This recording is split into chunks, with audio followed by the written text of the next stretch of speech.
What is Tony Khan's massive announcement now? Where is Cesaro going to be after leaving WWE? We answer those questions and some of your other fan questions next on the Squared Circle Psychobabble. My name is Michael Valenti. Joining me is Ralph Valenti. Ralph, some big news in the wrestling industry, a lot of speculation going on, so let's get down to it. Had a couple people ask us, so let's answer it. What is Tony Khan's massive announcement, which he said will probably be announced on this upcoming episode of AEW Dynamite? Well, look, I think that the only thing in my mind that's left for it to be a that could potentially be a massive announcement, if it's not going to be some type of talent that he's signing, it's got to be a super show, right? Because what else is there left to do? What else is there left to announce? If it's not talent related, it's got to be some type of show. Maybe even if it's in a stadium of some sort. People are speculating MSG, potentially including New Japan Pro Wrestling. And that's what I'm going to go with. That's what I think this is going to end up being. I think the only possible scenario where it could be massive or good for wrestling and wrestling fans is if AEW bought out Ring of Honor or bought the library or something like that, because I think what that actually helps, and I went back and forth with someone on our community page about this, and they actually brought up a good point. What this could potentially do is they bring in potential, one, helps them with their next TV deal for a potential streaming deal, which that will be really good for AEW and for the wrestling industry as a whole. Two, Ring of Honor has a bunch of WWE guys that worked in Ring of Honor that you now have access to their matches that you could now promote on AEW streaming network and bring in some fans that watch solely WWE. And it's like, wait, Seth Rollins was in Ring of Honor. AJ Styles was in Ring of Honor. Kevin Owens was in Ring of Honor. Sami Zayn was in Ring of Honor.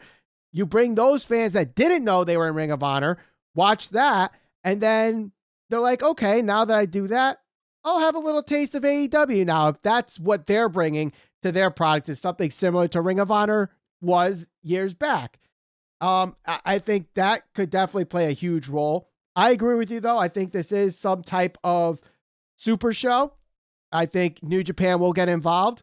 I think you might see like AAA and some other, maybe even Impact get played into this too. Kind of like what we saw with All In. If it's similar to All In and it's at a big arena like a Madison Square Garden or an arena of that magnitude, I don't know how that's not considered massive. If it's anything outside of those two, I think this is one of those, again, where Tony Khan overhypes and underdelivers.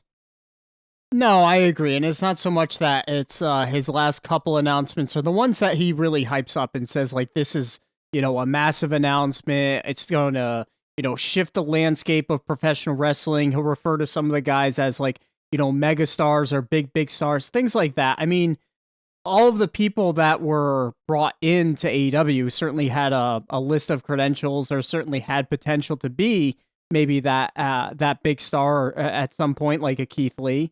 But you do have I would fair to imagine to say a good percentage of the fans who were let down by the fact that they weren't necessarily as big a star as maybe he was leading on to be. So, for him to come out and say something like this, to me, in my mind, it has to be a big show. It has to be somewhere like an MSG. It has to be somewhere where maybe they're going to seat, however, 20,000+ people, and partnering with New Japan Pro Wrestling, because, like you said, right around before the pandemic, and I might have even been before AEW was a thing, there was that super show that was at MSG, and a lot of the cast characters that are in AEW now were involved in that. So, I think that's what we're going to get out of this.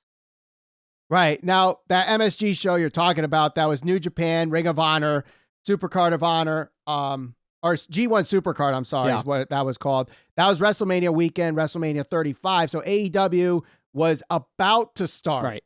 And that show sold out just solely on the speculation that the main event was going to be Kenny Omega and Kazuchika Okada, and that never happened. So now that if this is a super show and it involves New Japan and Omega is going to be cleared at this point, that is going to be at least a match on the card. Main event, I don't know, depending on, who's champions and what they want to sell. but that's going to be on the card. And I think that will sell out, whether it is MSG or Barclays or an arena of that magnitude. Definitely is massive. And when you talk about, the shape of the industry or whatever, how this could be massive, I think this kind of helps bring back the territories and like get people, rotating around different promotions. And when someone is away and doing stuff with New Japan, it keeps them fresh for when they return to AEW and vice versa. So I think that's definitely going to help in today's wrestling, where like social media is such a problem keeping guys fresh today. Yeah, no, I agree. And if anything is going to help the wrestlers kind of get some extra attention and make it where they don't have to be solely working in, one promotion, or get a little extra attention on some of the other promotions, that's a good thing overall for the industry. True. Now, I do want to kind of side quest here and ask a question. I know this is a fan Q&A episode, but as a fan myself, I have to ask this because I always try to point out hypocrisies within wrestling fans, Ralph.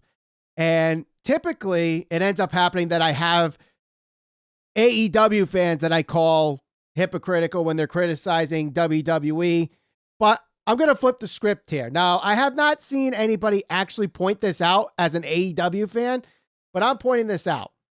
So everyone ridicules Tony Khan, and we do it as well, of him overhyping and under-delivering certain announcements, where like the debut of Christian Cage, the debut of Keith Lee.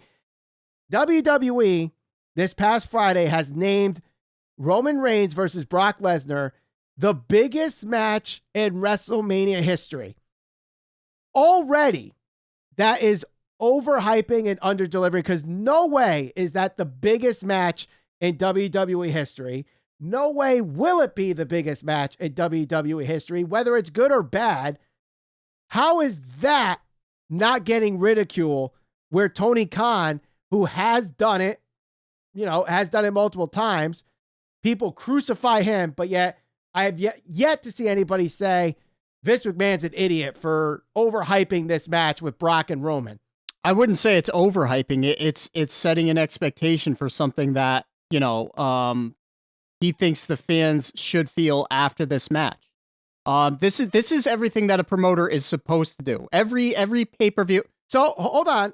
So how's that different than saying this wrestler that we are signing I'm is about going to tell change you. the landscape? I'm about to tell you. So for starters, every pay-per-view, whether it's pro wrestling, whether it's UFC, whether it's a big MMA fight, whether it's a grudge match between MMA fighters, whether it's the Super Bowl, it's always promoted as the biggest or the best or whatever you have it. Back in the day, it was Tito Ortiz and it was Ken Shamrock, and that was the biggest grudge match. Next weekend, the UFC actually has a really big grudge match booked in Colby Covington and Jorge Masvidal. So this is very common when it comes to promoting big shows, big events, and that's fine. If Tony Khan were to come out and say Double or Nothing is going to be the biggest and best pro wrestling show in history, that's fine, because a lot of times what ends up dictating if it was truly the best or truly the biggest or whatever is how it performs, how well it's received by the fans. I don't know what's going to happen with Brock and Roman, but if it ends up being a really good match and Roman ends up going over and ends up carrying the title and facing Rock at next year's WrestleMania, then we'll look back on this as a very big and very important pay-per-view match. Is it going to be the biggest and the best? No, I mean biggest maybe by the size of the audience, and maybe biggest based on, the last 10 years, the fact that it's a unification match and all those types of things. There's a lot of intrigue that's going into this match. Is it bigger than Hogan and Rock? Probably not. Is it bigger than Rock and Austin? Probably not. Is it probably the biggest main event in WrestleMania? I would say in the last 5, maybe 10 years. I think it's in that conversation. And if they go out there and perform to a certain level, then I think people are going to start to at least have the conversation. Maybe where do we rank it? And that's something that's interesting. Here's where it's different from what Tony Khan is doing with when he goes out there and promotes the talent that he's bringing in as, mega stars, or he refers to somebody as somebody who can shift the landscape of pro wrestling. Any of that stuff, when you start talking about that, it's based on what they've previously done, right? He's He's telling fans that he's bringing somebody in that's already a megastar. He's bringing somebody in that's already has this stature and this claim to fame that's going to change or shift the landscape in pro wrestling. Pac wasn't that person. Christian wasn't that person. And Keith Lee, to this point, is still just a guy that came from WWE that has a lot of potential.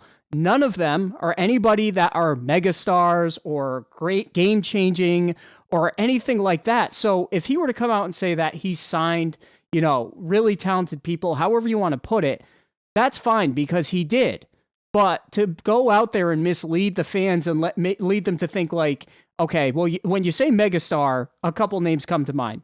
Brock Lesnar, John Cena, Stone Cold Steve Austin, Rock, like those are megastars, people who are recognizable outside the industry you're talking about. Keith Lee's not that guy right now.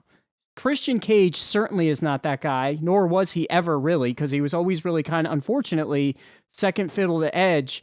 And Pac was never going to be a guy that was going to be changing the foundation of pro wrestling. He's hardly promoted on their shows, and Christian's like a manager at this point.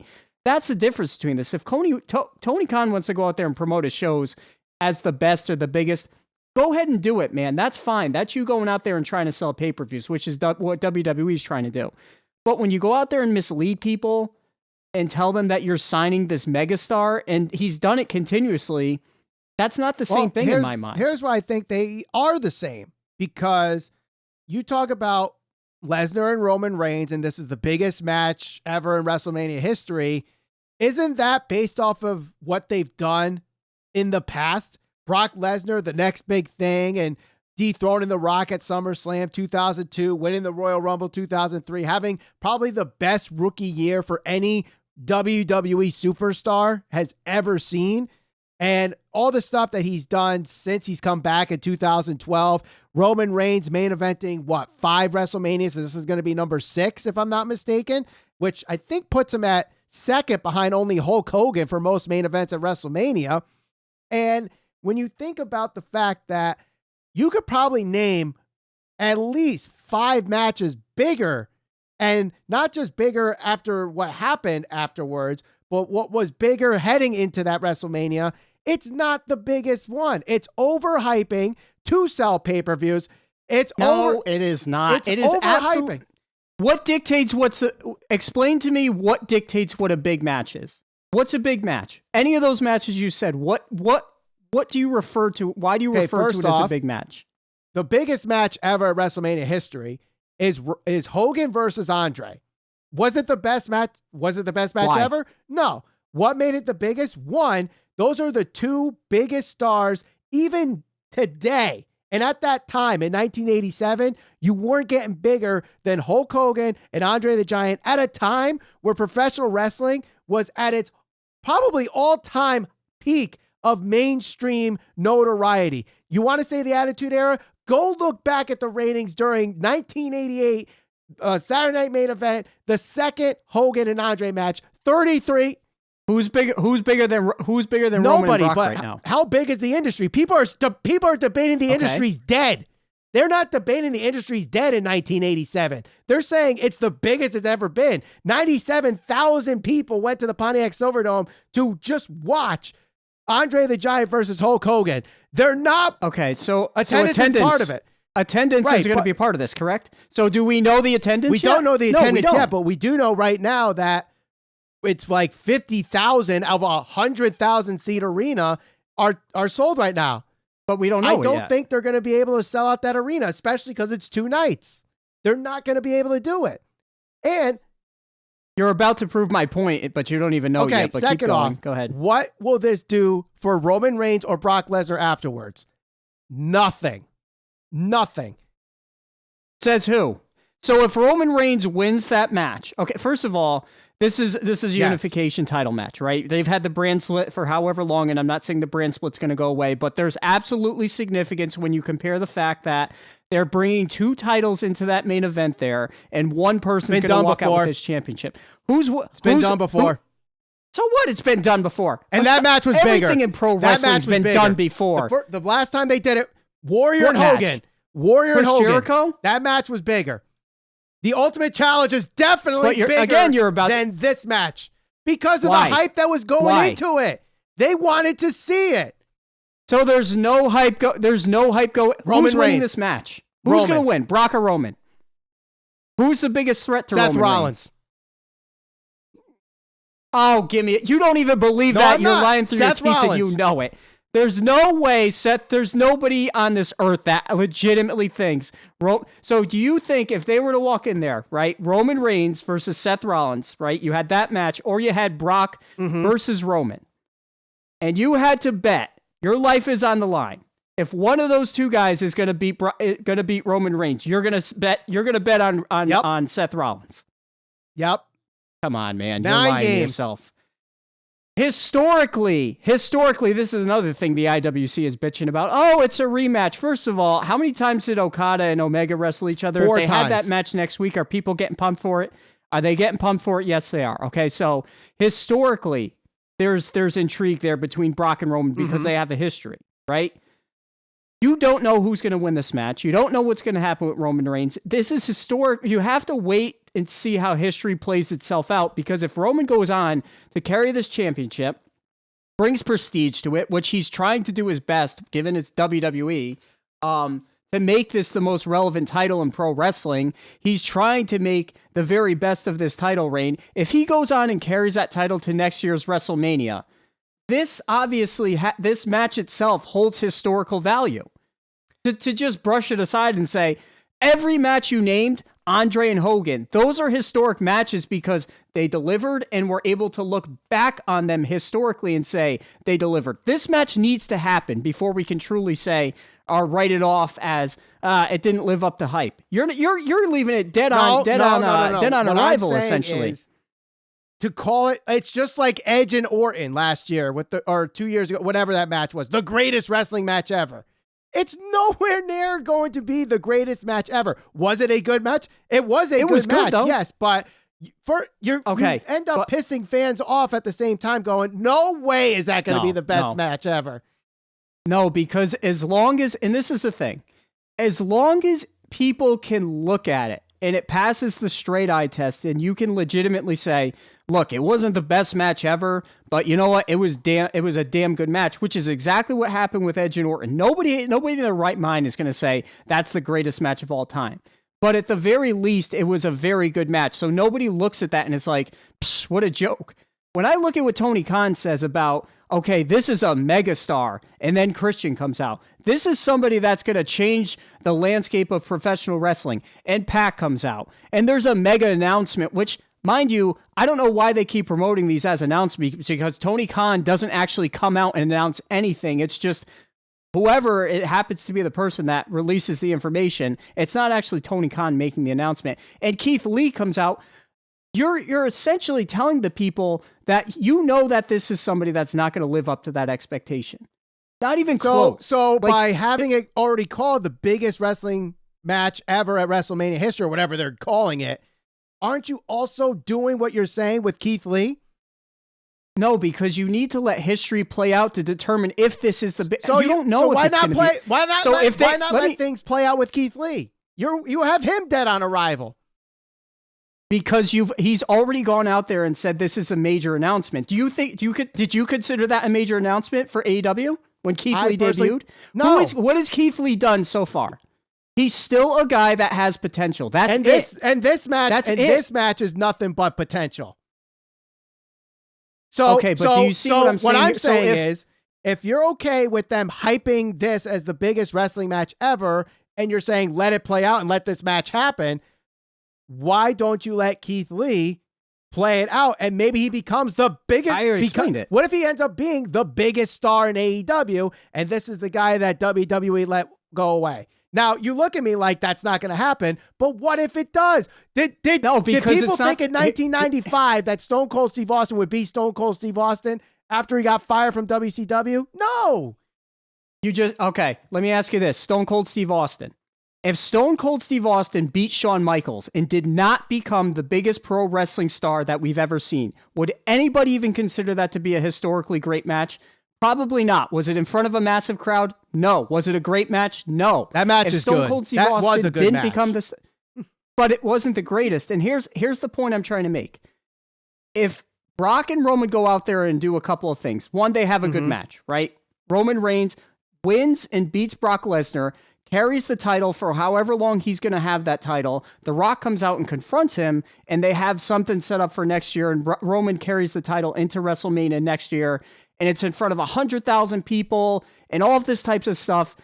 You can then look back at that and realistically say, maybe that's at least in the conversation of saying, okay, you know what? Maybe that's at least the biggest WrestleMania match of all time, because you got the attendance. If they deliver in the ring, you got the match, you got all of that. You got the significance because it's 2 titles that they're trying to unify. There's all those things going into this. And if it means that Roman Reigns gets to carry that title and adds a big legitimate name to his title reign in Brock Lesnar, all of that makes it more likely that it can actually be the biggest WrestleMania match of all time. Now, is it a big feat for them to go out there and do that? Yes. The difference is this. Tony Khan is going out there promising the fans a megastar. So this person is already a star. Not saying that what's going to happen in the future. It's somebody that has already proven that they are a megastar. None of those guys are. It's a major announcement. Okay, you want to consider it a major announcement based on what? Again, it's like you're bringing in somebody that has talent. They're not saying, it'd be one thing to say, okay, somebody that's going to be a huge megastar. He's not saying that. He's saying this is a megastar. This is somebody that's going to change the landscape of professional wrestling. They didn't. And I'm not saying that they can't do it in the future, but you're telling people that you've brought somebody in that has a certain star power to their name already, and none of them did. And that's why fans get upset. Well, we'll leave it at that. I'm sure there's going to be great debate in the comment section there, but we talk about main eventers or guys who should have been main eventers, big announcements and whatnot. There was a big, actual kind of shocking news here late in the week, and that was Cesaro quietly leaving WWE. And there's a lot of fans in the IWC and wrestling fans around the world that say this is a guy that WWE missed on. And this is a guy that could have been a world champion at least multiple times. He could have main evented WrestleManias. He's just that damn good. He was that over at times, and it just never happened. He did end up main eventing a Backlash with Roman, and Roman won that match. But nonetheless, the question that we've gotten a couple times from our fans and on the community and on Twitter is, what's next for Cesaro? Where is he going now that he's left WWE? He does not have a no-compete clause because his contract expired. So he can literally walk onto Dynamite this coming Wednesday. He can literally show up on New Japan Strong the next time they do their tapings. He can literally go to the Impact Zone or MLW or start doing indie dates or whatever the case may be. Where's he going? It's tough, man. Obviously the first reaction everybody wants to see is, okay, right, he's going to go to EW because, you know, realistically outside of WWE, there's probably some intriguing matches there for him and a lot of stuff that they can revisit because of people he's worked with in WWE. I don't know. There's just so many guys that they've signed. Are they going to be able to find time for him? All that. I don't know. I don't know if AEW is a realistic thing. If he's not going to go there, New Japan, I guess. See, he can honestly, realistically, he can go anywhere he wants. Right. In my mind. I think I've seen some people throw out Impact because of, you know, look at what they did with Big Cass. Look what they did with Mickey James. Look what they did with the Iconics. You know, there have been a lot of these former WWE stars that have done well in Impact Wrestling. And he might be the next one that actually ends up being a world champion at Impact because, you know, the level of, or the guys at the top level aren't really there yet. And they need someone to beat Moose, and Cesaro could jump right in and be a guy that beats Moose. So that's a possible scenario. AEW, I don't think he will live up to the expectations fans will give him as a big megastar or a big main eventer. I think he will be pretty much the same that he was in WWE, a guy that could give you great matches in and out, probably, you know, whether it's singles or tag teams, end up on the upper mid card, maybe main events one pay-per-view, but he's not going to be this long reigning world champion. He's not going to be the face of the company that people thought he could have been in WWE. But a place that I think he could do even better than is New Japan Pro Wrestling. they push their foreigners or gaijin wrestlers a little bit differently, where in-ring talent is more of a criteria or a box to check than character, whereas AEW in America, you need character. You need to have that reason the fans connect. You can't just be a good wrestler. And even like guys that people said, can't miss in WWE, they go to AEW and they're practically at the same level they were in AEW. If you go to New Japan, I could see him in the talks of IWGP Heavyweight Champion. I could. And he could have some great matches there with the likes of Okada and Tanahashi and Suzuki and even Taichi or Shingo Takagi, Yeah. There's some great matches there. I don't know if he wants to go to Japan. He might have to stay in the States, but even then, you got guys like Jay White and Juice Robinson where he could do well with, and Tom Lawler. So I think he's better fit in New Japan than he is AEW right now. And let's not forget, we also have to have the conversation. It can be entirely likely that he does go back to WWE because unlike other people, he was not released. They just couldn't come to terms. WWE legitimately tried to re-sign him. It didn't work out. And he said, you know what? I'm sorry. I'm just going to walk away. WWE could very easily increase the amount of money or whatever they couldn't agree on. I don't know, assuming it's money. Could be or creative differences like too. Yeah, they can very, very easily go back to him and give him what he was looking for. Give him what he was asking, or he can go back to WWE and say, I talked to some of the other promotions. They just don't have anything I'm intrigued in. Let's sit down. Let's talk. And, honestly, I think WWE is the best spot for him. Not to say, are there fun matches out there for him? Yes. But much like you just said, if he were to go to AEW, just based on the structure alone with some of the guys that they have there, I don't see him like main eventing and being like a champion there. Can I see him having like matches with some of their top tier guys? Of course. I mean, Omegas, Bryan Danielson, all those guys, those are fun matches. Those are matches you want to see. But being that main eventer, they're already having a hard enough time to get some of the guys on TV as much as you want to see them. And that's not even including their four pillars, if you will. So, I think that right now for him, it's probably best for him to go back to WWE because they know, he's had that spot. They know he knows where they're going to put him, and why try anywhere else? I guess I don't know. I mean, what they could have just done is quietly just have Vince McMahon and Tony Khan in a room and just say, "All right, let's have a trade. We're going to trade you Cesaro, Keith Lee, cash considerations, and a wrestler to be named later for Cody Rhodes."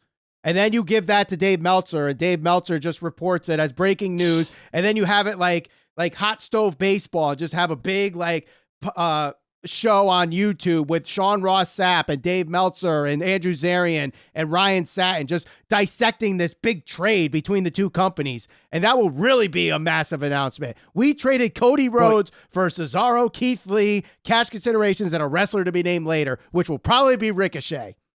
Let's talk about another guy that was recently released from WWE and might have actually confirmed he's going to AEW. And he's actually touring some indie dates with his brother Matthew. And actually, they're coming to Connecticut for a couple matches. And one of them is against Enzo and Cass late March. Might have to check that one out. But it's Jeff Hardy. So our next question comes from the YouTube community page. Thanks to Luigi Costa. Do you see the Hardys, if it actually happens that Jeff goes to AEW, winning the AEW Tag Team Championship? Yeah, I do. I do. Because, the Hardys are one of the best tag teams of all time. If there's one thing that AEW has proven is that they are committed to trying to promote, historically great wrestlers or big stars and try to treat them right. And I think that, Matt Hardy, he's obviously older. Jeff is obviously older. Can they go at the level that they once did? Jeff seemed to be doing just fine right before he left the WWE. And Matt, for what it's worth, I mean, and especially in a tag match situation, I say why not? I mean, even if it's a short run, it'd be intriguing. It'd be something to get people talking about it. So yeah, I think they're going right. to. And you think about that little independent run that they had prior to returning to WWE and the matches they were having in like Ring of Honor with the Bucks and the Briscoes or whatever. Yep. Now get that on a national TV level where if the Briscoes do end up coming to AEW, you already have the Bucks there. You have the FTR there. All these dream matches that you could have with them as the tag team champions. Why not? And then whoever defeats them, make it a retirement match. If they lose, they retire. Bam, That's it. And that's a good way to go out. And don't forget, it was always what AEW was committed to. They said right from the very beginning, they wanted to focus on tag team wrestling. So, you already mentioned some of the guys that they have under contract. The Briscoes teased having something with the FTR a couple of months ago. So maybe they're into the equation. So adding the Hardys, in my mind, is a no-brainer. Right. If Sting can go out there occasionally and wrestle matches with Darby Allin and whoever else, Jeff and Matt are certainly capable of going out there and having matches too. Right. Totally agree. But speaking of a future champion, let's talk about a current champion. We had a couple questions here. The first one on Twitter from Ashu Bishay, which I apologize if I mispronounced that, but he asked, what do you think so far of Jade Cargill's booking in AEW? He says it's pretty close to what I've been saying they should book her in AEW. I'll admit it's a decent booking. It could be better. Is it like what I say it should be? Kinda. She's still undefeated at 28-0, but I think as she's getting better and better in the ring, I think she still needs to have shorter matches and squash matches to kind of prove her dominance instead of having these competitive matches against the Bunny and Ruby Soho and stuff like that. They should have just let her sweep and dominate through that tournament and then win the TBS title, continue that dominance until this match with Ty Conti happening at Revolution. That's the match where she kind of has a contested match for the first time. Not, where she's been having these 20-minute matches right now. And I think AEW and their fan base don't want to see that. Although at the same time, you see Wardlow kind of doing that right now where he's having these quick matches because people just want to see him do the Powerbomb Symphony. That's kind of what Jade should have been doing from the beginning. What Wardlow's doing now is what Jade should have been doing from the get-go. And I don't think she's ever really had that except on Dark where it's a YouTube thing, so not everybody knows. I don't mind it at all. Here's a couple of things that a couple issues I think they're going to run into though. AEW does not have a lot of women contracted to their roster, so more than she you could think, be though. 20. More than you think. But the problem is going to be, how many of those people has she already beaten? True. This isn't like back in WCW when they were padding Goldberg's record where they, a couple of weeks later after a couple of house shows, he won 10 times. Okay. Right. They don't do house shows. They're not going to do that. So, okay. So that's scratch. You can't inflate her numbers to make her seem better than she is. I agree with you. I think, having her go out there and have good, long, competitive matches with people is, it doesn't do her any favors. It doesn't necessarily hurt her all that much, but I think it would do wonders for her if they had some local talent that they could bring in like every other week for her to squash those people just to show her dominance. So that way it does a couple things. One, it shows that she's that much better and that much more above certain people. And then when she does have a match where it's competitive, it shows that somebody else is equal to her, or at least a little bit below her. Right. So long story short, I like it. I'm into it. I think she's great, and I think that they should keep going with it. It's just a matter of how far can they go with it, knowing that they don't have that many women contracted, and they she's already beaten a lot of them. Right. Especially when you start talking about like Ruby Soho and people like that. It's like, all right, well, you should have saved those matches because she's supposed to be one of their better female wrestlers. Exactly. And now we bring up this women's talent. And here's the next question that comes from Murray Lindsay. Who dethrones Jade Cargill as the TBS champion? And we kind of already answered it as we don't know. There's really no one there. Could it be someone that they haven't signed yet that eventually comes in and they have like the Ultimate Warrior ending the Honky Tonks Intercontinental Championship title reign, which I'm pretty sure is still the longest today, but still, I don't know who can have her dethrone her. If Britt Baker drops the title to Rosa, for example, that could be someone that you can have beat Cargill. But does that devalue the TBS championship because it's just oh, I dropped the big title, let me get the smaller title now? Or do you have someone in the wings that we don't know yet? Is there someone like a Penelope Ford that just has a monster push and then all of a sudden she's the one that beats her? Is there someone that isn't signed yet, like a Mia Yim that gets thrown in there and then she comes signed and then boom, she's the one that throws Cargill? Or is it someone that is kind of equal in stature and can match with her size-wise and dominance-wise that ends up beating her, like a Nyla Rose? Camille Brickhouse. But she's not signed yet. No, I know. Well, naturally, what's going to happen here is they're going to book it as the biggest women's match of all time, and then she's going to go title for title against Britt Baker. So, I mean, that's overhype and under-delivering. No, I don't know. I think they should keep the belt on her for as long as they can, as long as the fans are open and receptive to her.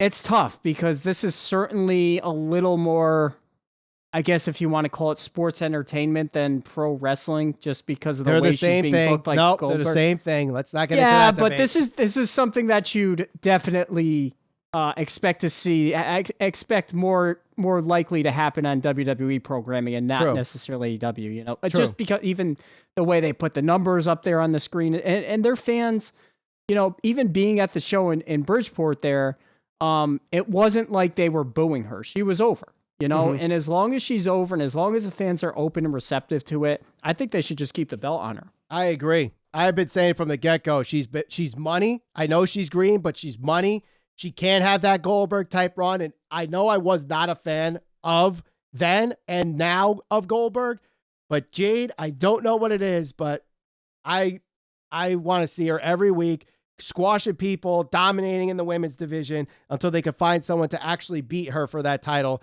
and make it mean something. So I don't know if I have a name for it yet, unfortunately. I know that kind of goes around the question that was originally asked, but I don't know who it is. But whoever it is, it better be someone you plan on making important in that division. Yeah, the other thing too is she's kind of a heel.